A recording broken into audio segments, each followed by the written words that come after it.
This video is to show how to repair large sections of Chemlite using Technology Fleet Products Quick Patch System. For best results, the trailer temperature should be above 75 degrees.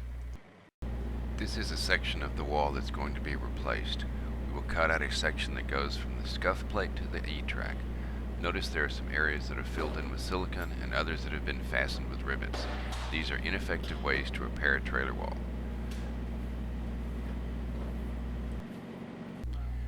Notice in this section, the rivets that were holding the fiberglass have been ripped out of the wall. Rivets stick out from the wall and are easy to catch with a pallet. Also, patches like this will not seal the wall, and many companies do not allow these and will not load the trailer. Gashes can easily be fixed using 3-inch or 6-inch quick patch. Tools that you may need to have on hand to do a good job: a heat gun or hair dryer to heat the back of the patch if the weather is really cold. It will make it stick faster. An oscillating tool, a cut-off saw, razor saw for the fiberglass, tape measure, reversible miter saw for shaping the foam wall, pry bar, and spiral saw.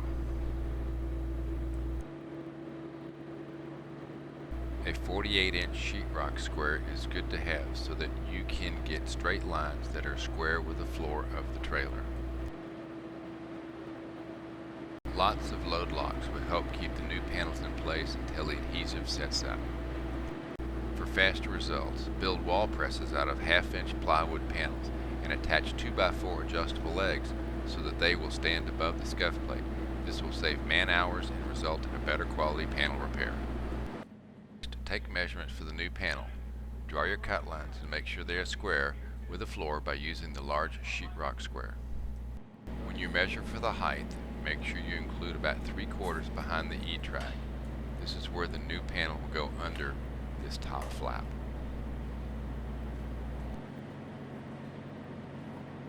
When you are cutting the panel, make sure you have a big work area with good ventilation and wear a mask. For your lines to be straight and accurate, measure 5 to 6 points from the factory cut side of the new panel to be cut. You can use a cut-off saw to make the cut. Make sure that you put a 2x4 under the fiberglass to make it easier to cut.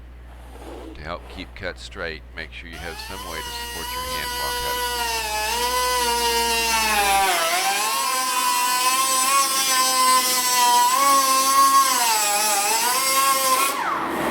It is best to move the cut panel rolled up. It will be easier to handle and you will be less likely to damage the piece. Plus, it will be out of your way until you need it. Remove most of the screws from the E-track, but leave some in on the bottom. We will use the E-track as our guide for the top cut to remove the damaged section. For this cut, you can use the cut-off saw or the oscillating tool. Use the E-track as the guide. It will give you a good straight cut. Make sure that you do not cut deeper than 1/8 of an inch, or you will slice the support post.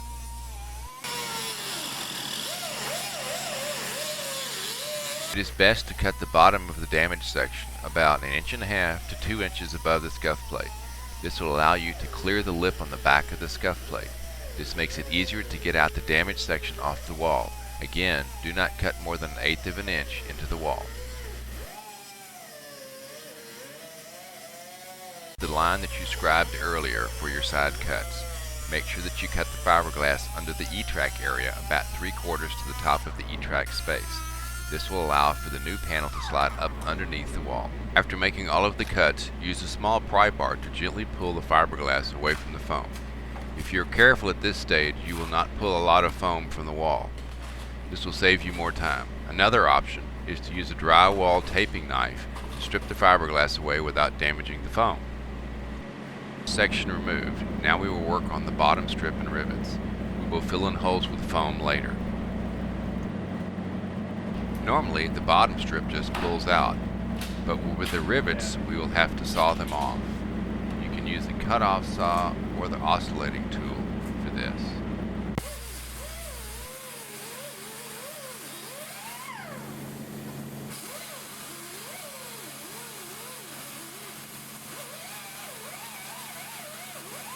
After you have sawed the rivets off, the pry bar is handy for getting this section off.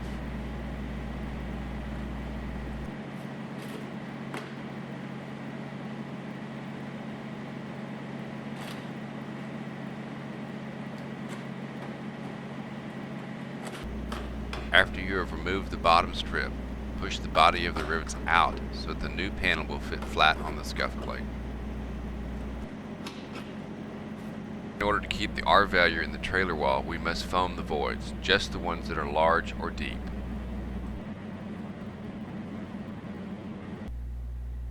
Filling in voids can be easy if you use the right kit. This kit has adjustable flow control and is reusable. It has a low expansion rate, so there is less waste. If the wall looks like this, you will have to clean it up so it is smooth and flat. Remove anything that may keep the new panel from contacting the foam surface. You can use a razor saw to trim the foam down to the scuff plate.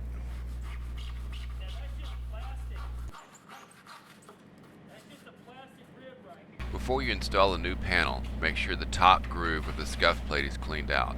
This will make it easier to install the new panel.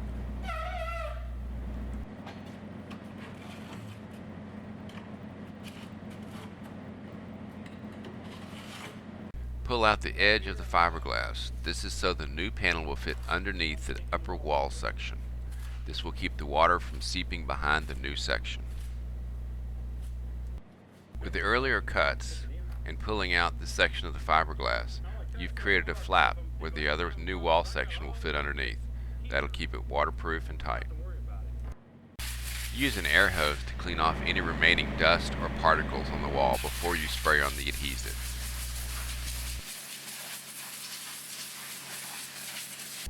At this point, we're going to place the panel in the scuff plate groove and line it up on both ends. You want the panel to be flush with the wall. You will have to trim anywhere you get an overlap. If you want to save a step, after you do the measuring step, you can cut the new panel width and cut the length a little long. Then sandwich the new panel over the old damaged section before you make the top and bottom cuts. At this point, make your end cuts through both the old and the new panels. They should match up perfectly.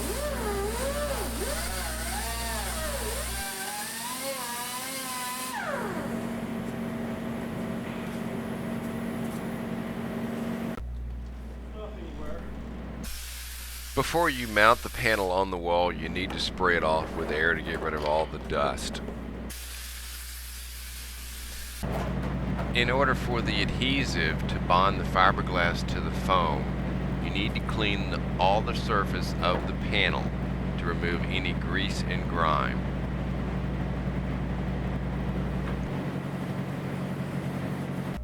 After you have set the panel into the scuff plate groove and aligned both ends, spray the fiberglass adhesive on the wall and on the panel to be stuck to the wall. Use the same kind of applicator gun that you did with the foam. If you use the foam applicator gun, make sure that you clean it out first with a cleaning can. You cannot blend the two chemicals together. This can's almost out. What do you think about that 3/4 turn? Does that not put a good coating on it? Alright, I gotta take this off and change out. After you have sprayed on the adhesive, work the top of the new panel into the slot that you worked on earlier.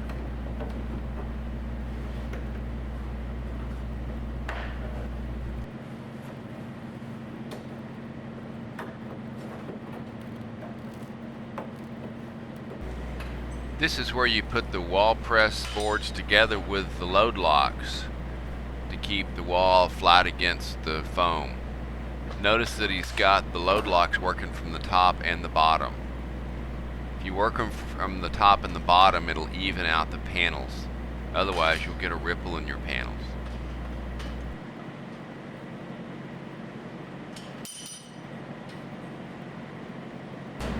After you have set all of your wall presses and your load locks to get even distribution across the wall, reattach the E-track across the bottom section. This will hold the top down tight. After you've attached your E-track, you'll need to wait between 4 and 8 hours to be able to remove the wall presses. The wall presses have been removed, and now it's time to put the 3-inch tape on the edges. Before you apply the 3-inch quick patch tape, make sure the wall is very clean. All the grease and grime needs to be off of it. When you're putting on the 3-inch tape, work from the bottom and create a wedge space to be able to slide the 3-inch patch inside the scuff plate groove. Then you work your way up to the top, smoothing it out as you go. Make sure you remove the E-track so that you can get the 3-inch tape all the way up to the slice at the top.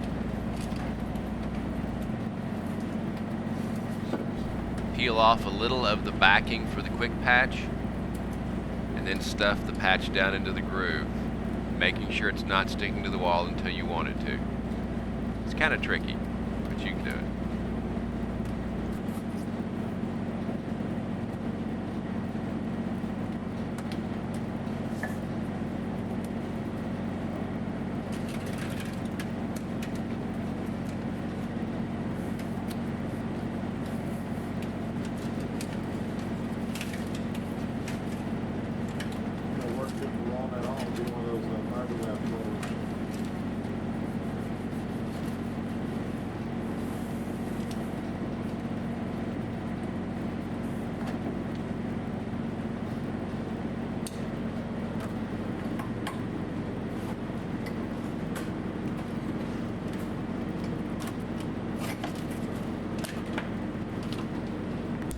After you've applied the 3-inch quick patch tape, make sure you use the brush to brush the wall next to the patch. This is to make sure that the edge sealer will bond to the fiberglass. It's very important that you brush it very well.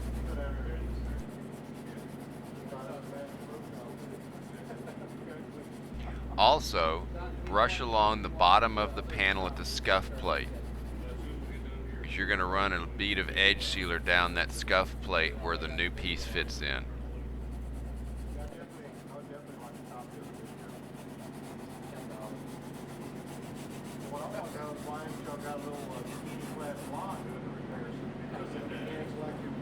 Exactly. They'll pay attention. They may not pay attention to the repair, but they'll at least watch it.